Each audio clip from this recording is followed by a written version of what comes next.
Hey, okay. Hey. Hey, yo, what's up, y'all? Welcome back to the Scotty Show. Tonight, we're going to be reacting to not a music video. I do got more music videos coming soon, but a little short, I would say maybe documentary. This is going to be about why Ghost Mountain really left Haunted Mound.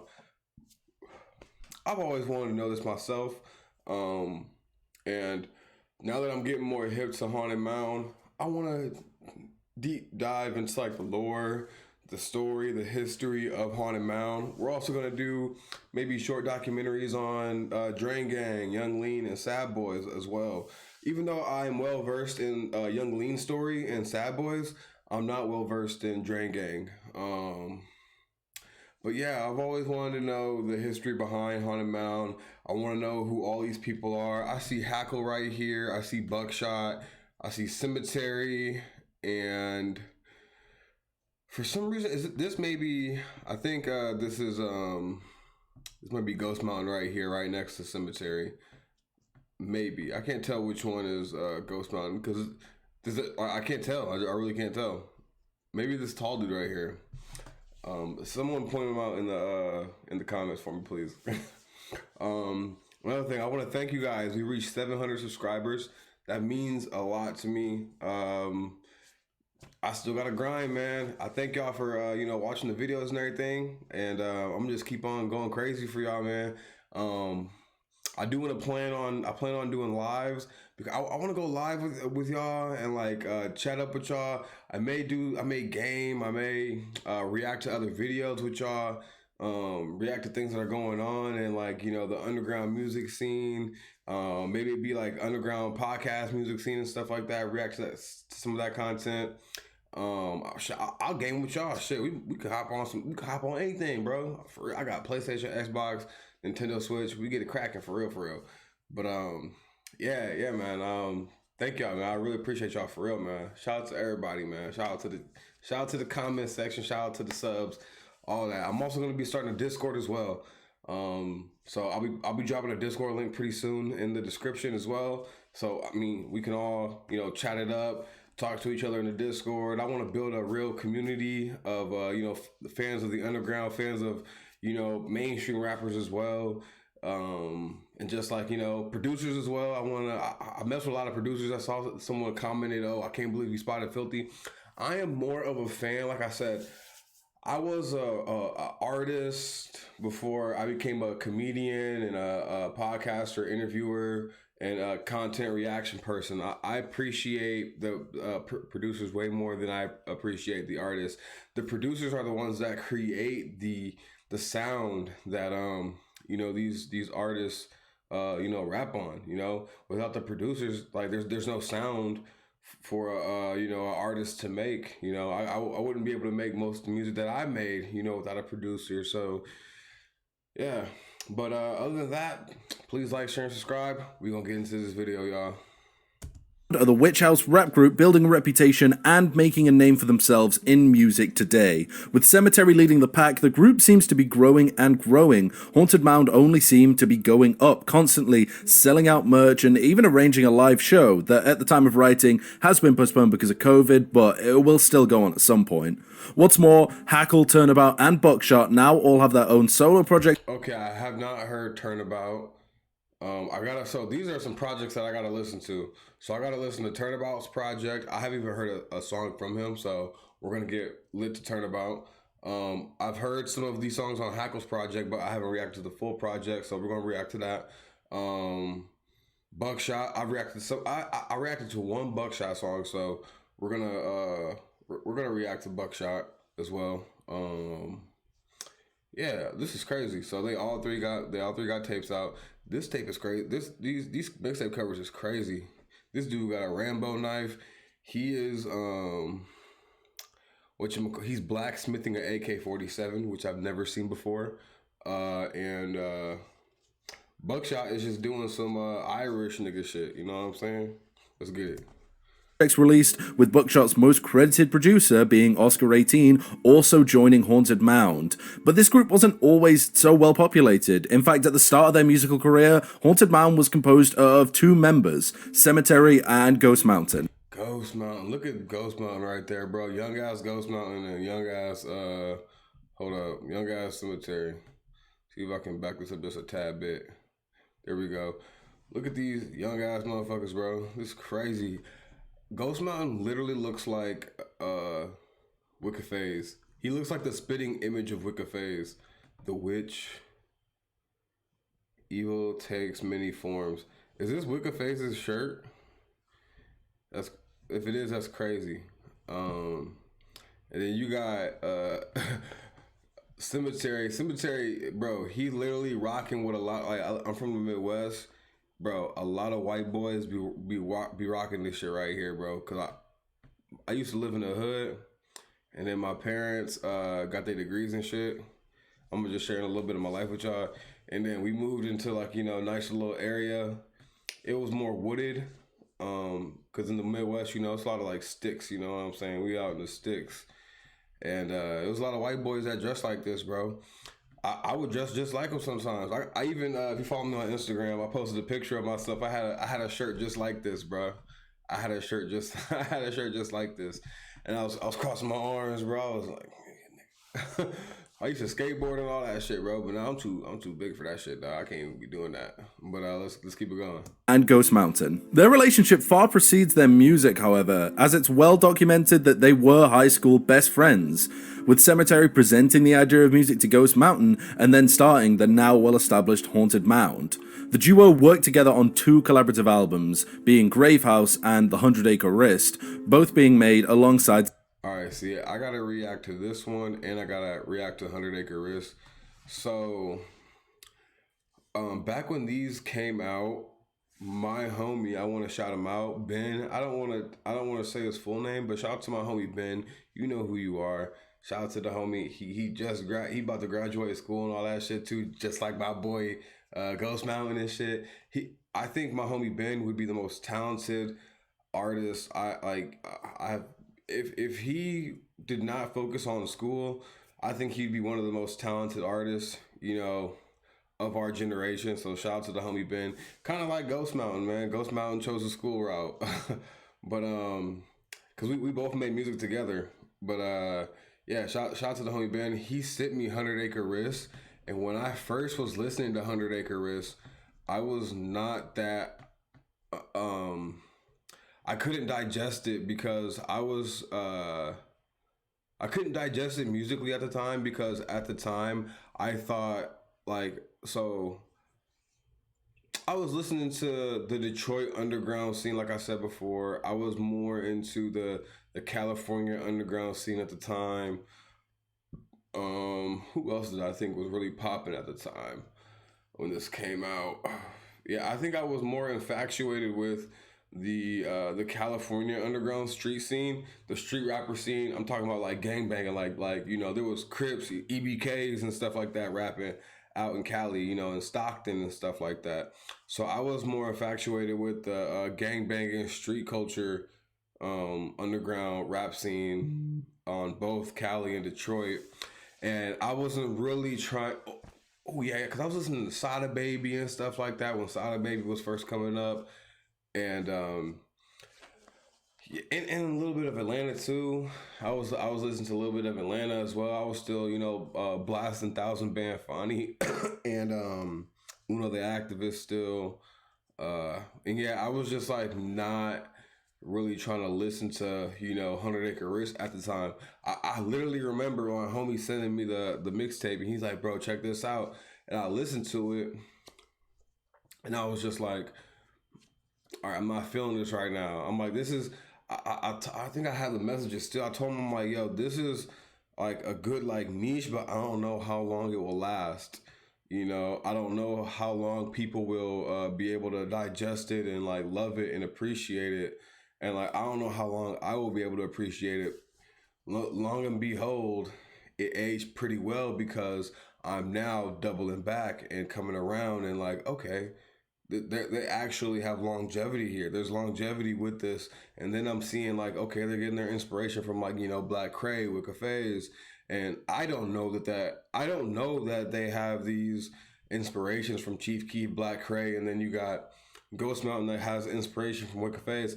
I'm just thinking that because I listen to these artists all the time. You know, I listen to Wicked Phase a lot of the time. I'm still a big fan of Goth Boy, Click, Cold Heart, and all them. But I'm a really big Wicked Phase fan more than anything. But let's keep it going.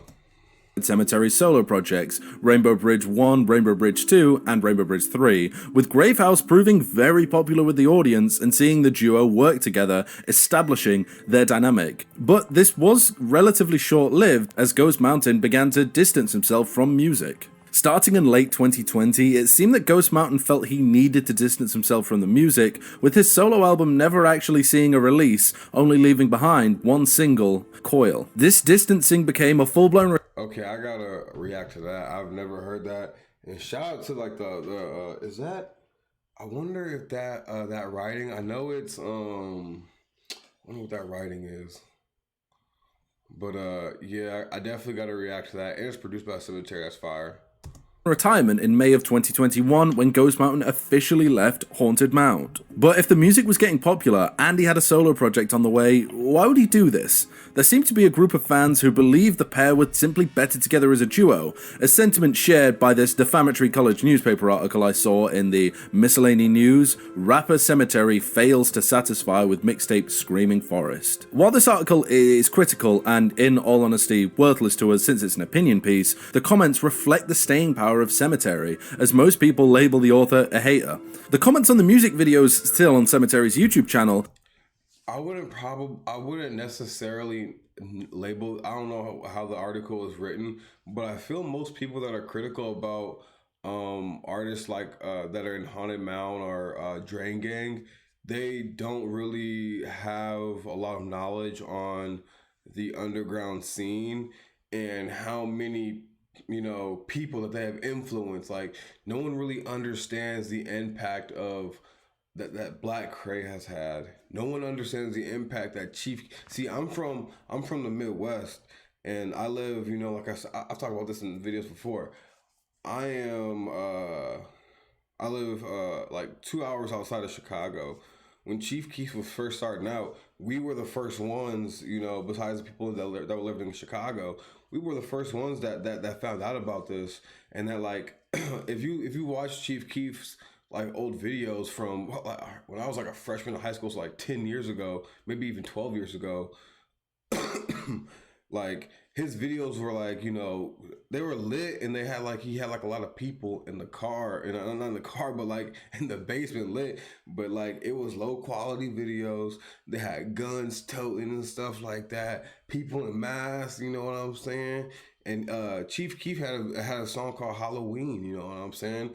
And Cemetery is giving off that similar vibe as well.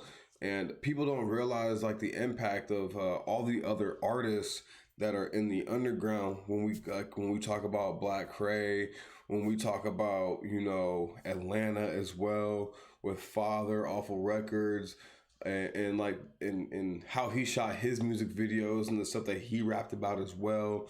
People don't talk enough about Earl and his old stuff. I know people look at Earl now and like he has that New York rap style, but when I think about Earl, I think about Dance with the Devil in the Pale Moonlight. I think about the super old stuff that he had with Haji Beats and Left Brain and things. People don't talk about Left Brain and Haji Beats enough, and the impact that they've had, you know, with the horrorcore rap and stuff like that. Same with, you know, you could say Eminem as well. You could also Tyler the Creator with Goblin and stuff, and Bastard and Tron Cat. You know, Tron Cat was a really big song to me. I used to blast that in the car all the time, and people would be like, "Oh, you're a Satanist. You're this. You're that." And like I looked at it as just like really good music. At the end of the day, yeah, I think most people that And I know I'm leaving out like the obviously the underground is super vast. You know, you got Space Ghost Perp and all them in Florida, and then you got Xavier Wolf and Chris Travis and all them from Memphis, and you got Eddie Baker, California, and all them. You got Bones. I think Bones is from California. Um, yeah, there's it's super vast. You got Brother Lynch Hung. People don't know about Brother Lynch Hung is real deal horrorcore. You know, like that dude was talking about some crazy stuff, like crazy. Um, but yeah, I feel like a lot of people that like judge like Haunted Mound or Drain Gang, they don't really have they don't really have a vast knowledge on the underground, and they don't understand where people are grabbing their inspiration from. Sometimes share the same sentiment, however, as the music changed quite a lot when the dynamic between Sematary and Ghost Mountain was no more. The fans were confused by his exit from the group, but what was more confusing for the fans was when Sematary removed Gravehouse and 100 Acre Wrist from all streaming services. One fan took it upon himself to DM Sematary in hopes of finding answers. The fan wrote, "Please stop gatekeeping yourself, I want to see you blow up. I literally just took down one tape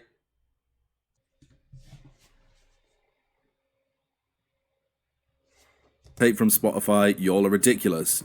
Nevada is a genius masterpiece, one of the most accessible and popular Cemetery songs. Plain deleted? Ghost Mountain quit. The songs are worthless. They are also literally still available. Why worthless? I can't perform them live or anything. I know, it's just you have to go out of your way to see. Yeah, that's the idea. Not trying to give someone who quit music fame, taking up space on my page, and I don't know how I feel about this. I get where Cemetery is coming from. Like, yeah, I'm not trying to give someone on my like on my page or my space, fame and things like that. Um, but at the end of the day, it's part of your music history. But I also get where Cemetery is coming from. There's also personal feelings involved in this as well. But in the grand scheme of things, this is still a part of underground history, which, we do have to go out of our way and look this stuff up. Most of the times, I have to go out of my way to look up some of these music videos because a lot of them did get deleted and they were re uploaded by fans. So I respect that he said that. And these, and y'all are spoiled. I don't even use Spotify. LOL. That's crazy. Um, Yeah, not trying to give someone who quit music fame taking up space on my page. And y'all are spoiled. I mean, I wonder why. Like I said, we're gonna figure that out. But the fact that Ghost Mountain quit is pretty crazy. He quit and he gave up. Um, I think Ghost Mountain should definitely try to make a comeback. I think he still got it. I think he's still talented. I don't know. I just don't know. I just don't know, y'all. This is like honestly, this is like if because he has such like a really unique dynamic element that was way different than what other people have in Haunted Mound and separate from what Cemetery had, and plus like they were high school best friends, so like this really had to have been personal to Cemetery. I wonder what Ghost Mountain did to him, bro. Ghost Mountain had to have said something to him crazy. He could have said like, "Yo, this is a stupid dream that we're having. This is stupid. Why are we doing this? Like, you're an idiot." Like, I've been in situations with friends myself in music and things like that where things fall out and things get personal and people take down music and stuff. So I kind of understand where Cemetery is coming from. If you have like collaborated and work with other people, you know like how it gets personal sometimes. y'all are spoiled. I don't even use Spotify, lol. This conversation ended with Cemetery explaining that he had more people, more rappers, more producers coming to join Haunted Mound. And Cemetery seems to have a point here. All right, really, I saw you added some producers. Yeah, I got some new producers coming. Ghost quit. It's a city situation for me too. Damn, well, sorry about that. I'm just spit. I'm just spitting y'all fans. Just gonna mess my career up even more if the biggest song is with him. That's facts. That is facts. Because y'all can't perform it, and then a lot of people, even myself, I think that Ghost Mountain is a more talented artist than Cemetery. Personally, I still think that Cemetery is talented, but if you have an artist on there that people think is more talented than you, and then they dip out and quit, you kind of look goofy with that song still up on there, and y'all don't fuck with each other. It looks goofy because you can't perform the song. Y'all can't perform the song together because he quit. Then he says, "Nah, not trying to have the top song on my Spotify be with Ghost Mountain, who doesn't do it anymore." You feel me? Got lots of new members on the way, people who actually care about the music. Sorta. I'm not you though, so I can't fully feel you. Really. Saw you add a Snoop. Okay. Yeah, we heard that. Yeah, wanting his music to progress to real shows like the upcoming Masquerilla show. And Masquerilla, for those of you who don't know, are also management of Haunted Mound now since they recently took over. Yo, Masquerilla is managing Haunted Mound. Shout out Masquerilla. Masquerilla's been doing this for a very long time. I think if you guys I have two Twitter accounts. Twitter gave me back my old account that has 13,000 followers. That when I first started music and stuff like that, and then I started posting just like funny memes and shit with like. Bro, they took my fucking old Twitter down because I posted the fucking Tokyo Drift fucking song on my fucking I posted like a funny ass video with the Tokyo Drift song, and then fucking some music production company copyrighted me on fucking Twitter on some weird shit, and they got my Twitter taken down. But then I got my Twitter back. I think Masquerilla follows me, or it may be maybe something else, maybe a different account. But I've been rocking with Masquerilla, but I think before No Jumper, I'm a really big fan of Masquerilla. Masquerilla is really tapped into the underground and really involved with giving different alternative underground artists shine. No Jumper to me gives underground street rappers like gang banging and shit like that, street niggas, like they give like underground street niggas like clout and shit like that.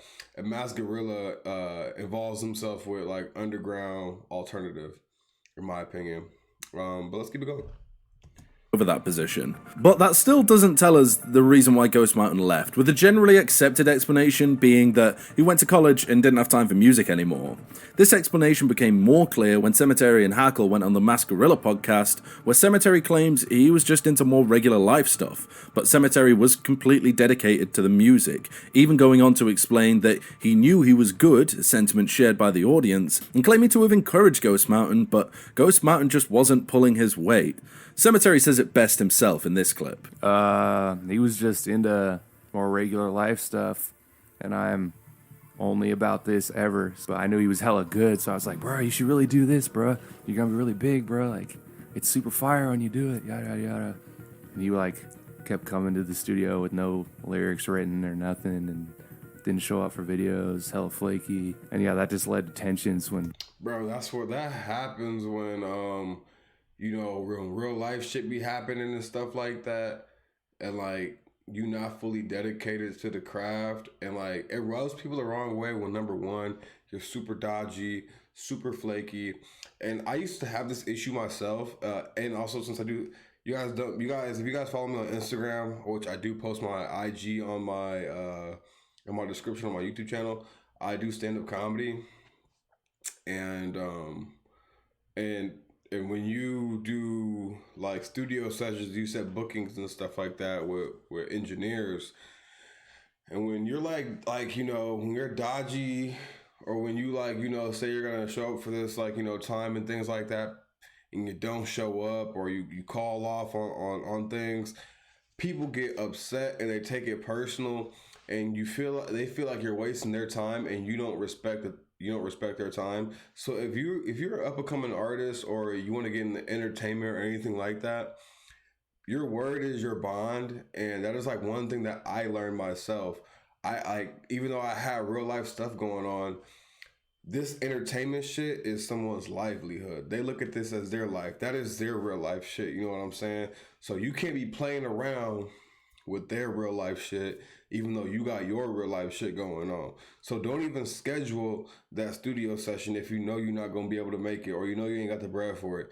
Don't schedule a show if you know you got one tire that may go flat, and you got to replace the tire. You can't really be trying to drive out far to go to a show or anything like that, because at the end of the day, you playing with somebody's bread, you playing with their time, and you playing with their money, and you playing with their emotions, because like I said, they fully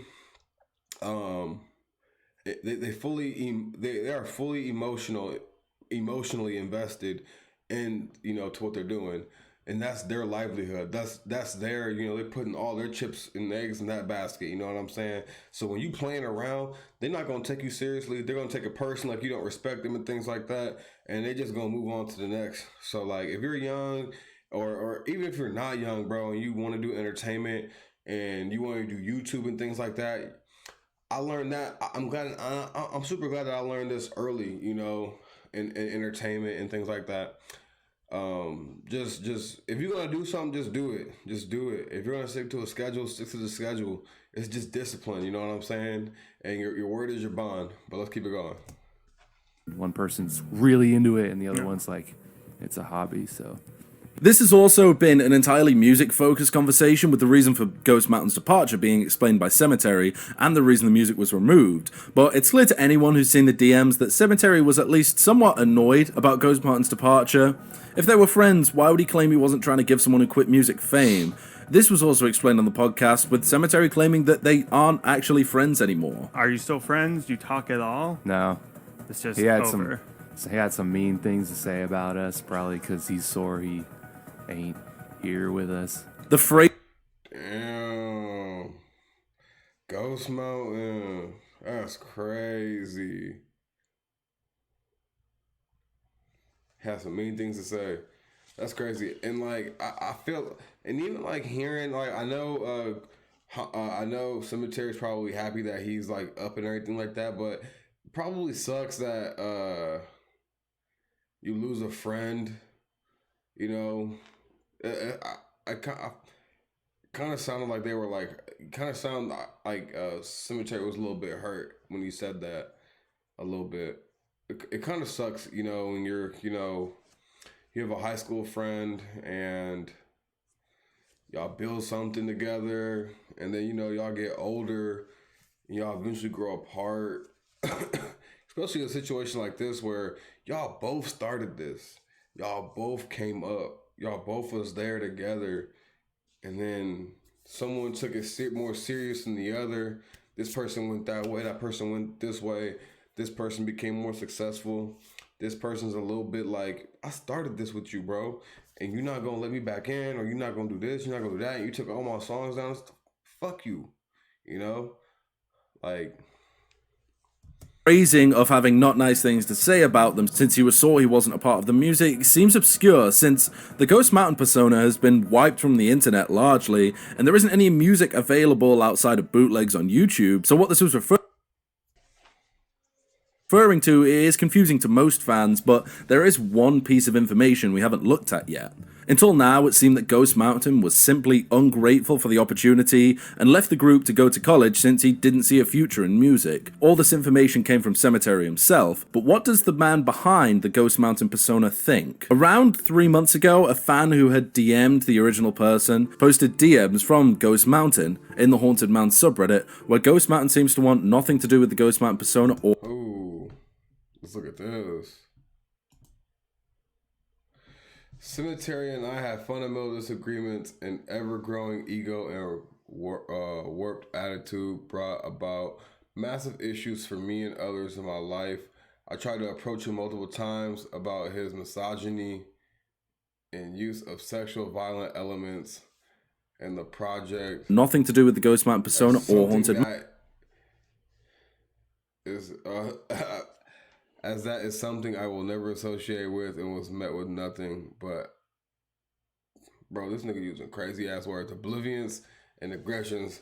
That dynamic was fucked up, and I essentially had no choice but to remove myself completely. Bro, unless Cemetery was writing your lyrics, bro, I feel like this is cap, because I just listened to Rainbow Bridge 1, and you literally said you gonna cut somebody's throat, slit somebody's throat in the kitchen, and sacrifice people and crucify them and shit. Like, but that's not misogyny though. And I don't know if that's sexually violent, but that's violent.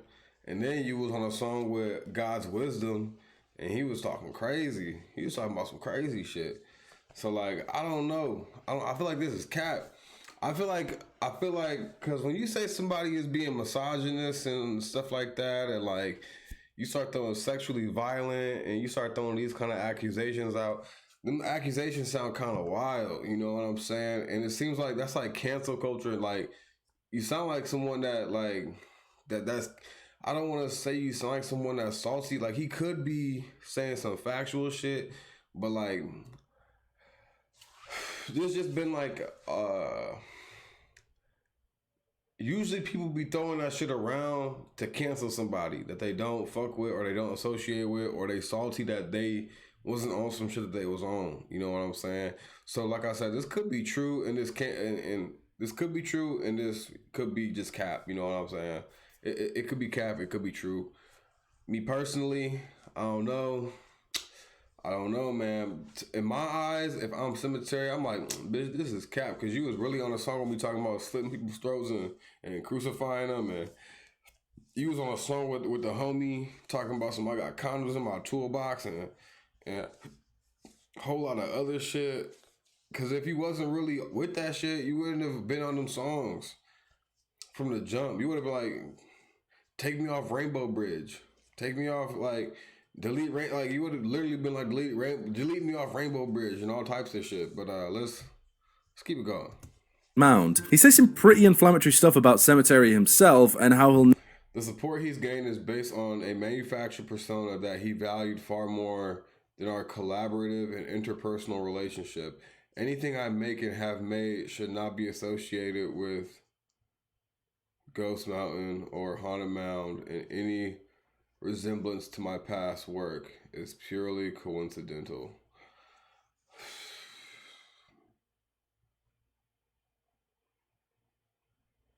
I'm like reading this again because I'm trying to like digest like what he just wrote out. So he's pretty much saying that he loves this fake persona that they made up more than like than like the actual, you know, music collaboration and interpersonal relationships they had. So he valued Ghost Mountain and Cemetery more than their real names and like who they were to each other when they were friends in high school. And not that like, yo, we are friends making music. And this is where I get where Cemetery is saying this person treated it as a hobby. I treated this as we are Ghost Mountain. You are Ghost Mountain, and I'm Cemetery. We are Haunted Mound. Nothing else, nothing more. Let's get to it. We got to make it. And this is our persona. This is what we believe in. This is our shit. And then when I hear that Ghost Mountain has inspiration from Wicca Phase, I'm like, I mean, Wicca Phase isn't Wicca Phase's real name, you know? Wicca Phase is a persona that Wicca Phase made up himself, that whoever Wicca Phase's real name is made up, you know what I'm saying? A lot of people have to create this alternative persona when they make music most of the time. Even when I do stand-up or when I make music myself, I have this alternative persona because I have me that's not doing stand-up and I just like to be chill. But when I do stand-up, I have like this energy about me where I want to be wild. I want to be not combative, but I want to mess with the crowd. I have a lot of things I want to say. And like, and I feel like a lot, like even stand-up comedians that I've met personally, they are way different than they are off stage than when they are on stage. And you just gotta learn how to separate, you know, the two. And I feel like maybe Ghost Mountain knew how to separate the two, and Cemetery probably didn't. I don't know. It sounds pretty crazy. It sounds pretty crazy. never return. This caused a huge reaction in the community, obviously, to the point where Buckshot, a member of Haunted Mound, had to step in to address the situation in this post. Addressing fuckery. Alright, need to address the absolute fuckery has caused within our fan base and community in the last few hours. Do know I may not word this as formally as I want to, given the urgency of the situation that has arisen.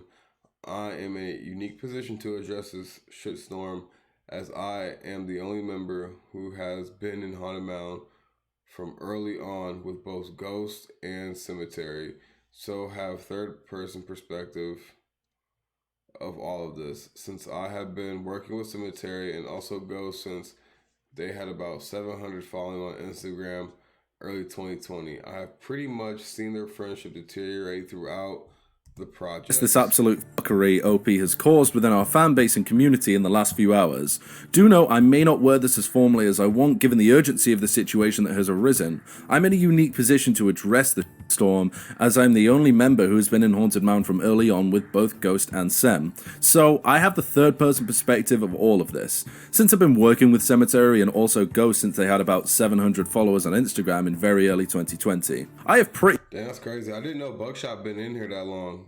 That's crazy. Salute Buckshot. I gotta do more Buckshot reaction videos. Shout out Buckshot. much seen their friendship deteriorate throughout the projects. I will start by saying the DMs posted by the OP from Ghost are real and from Ghost, but from 5 months ago in January. Ghost did not give permission for them to be posted, least of all today. Sharing them was incredibly inappropriate and a huge disrespect to the confidentiality towards a very private. Whoa. Buckshot know how to articulate himself for being in Haunted Mound. It's crazy. He sound like this is obviously a British nigga reading this, but this sound really good. He sound like a lawyer. Person. I did reach out to Ghost last summer 2021 to check on what's up with him, and he held the same point of views and reasonings as he did in the DMs which have been posted. Ghost has changed his perspective in recent months after that DM conversation and has been in consistent contact with Cemetery, and amends have been made since. They are on good terms, but this does not mean anything related to music. Note the DMs have been held by the OP since January. To say Ghost approved of anything is a deliberate and malicious lie. This does not mean Ghost will return, however. Apologies have been exchanged. Closure has been reached, and Ghost has told Cemetery personally that his opinions and views have changed, and his initial perspective may have been informed by other influences. Ghost no longer feels as strongly as the way he did in the private DMs post. I feel like Ghost probably had parents that or family members that told him, why are you doing this? Go to college. Like, why are you invested in this weird persona? Why are you involved with this, like, especially when they probably heard, I haven't even heard 100 Acre Risk or any of them other ones yet, but I guarantee you when they heard them with God's wisdom, and God's wisdom was like, I got condoms in my toolbox, I guarantee you his family was like, what the hell is going on? Like, are you out of your mind? And like, they was probably telling him all crazy types of shit. Posted on Reddit, and Ghost and Cemetery have been in contact with each other since early 2022.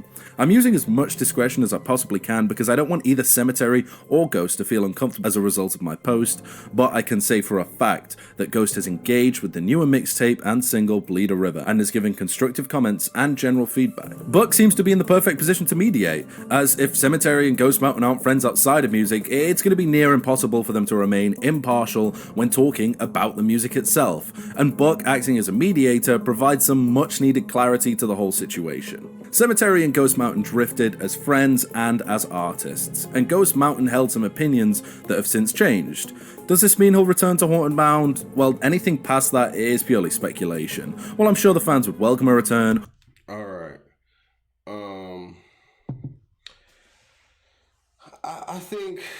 I hope that Ghost Mountain does return back to Haunted Mound, or Ghost Mountain just returns as a artist and puts out music.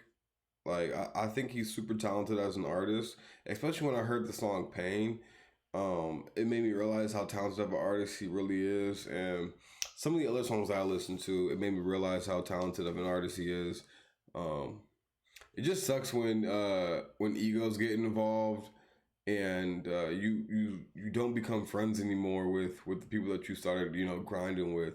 It really sucks. I've seen it happen a lot. It's happened to me as well. Um, you know, trying to rekindle friendships and things like that, and trying to like rebuild friendships and stuff like that. It happens a lot in entertainment. It happens a lot with music, just all types of stuff.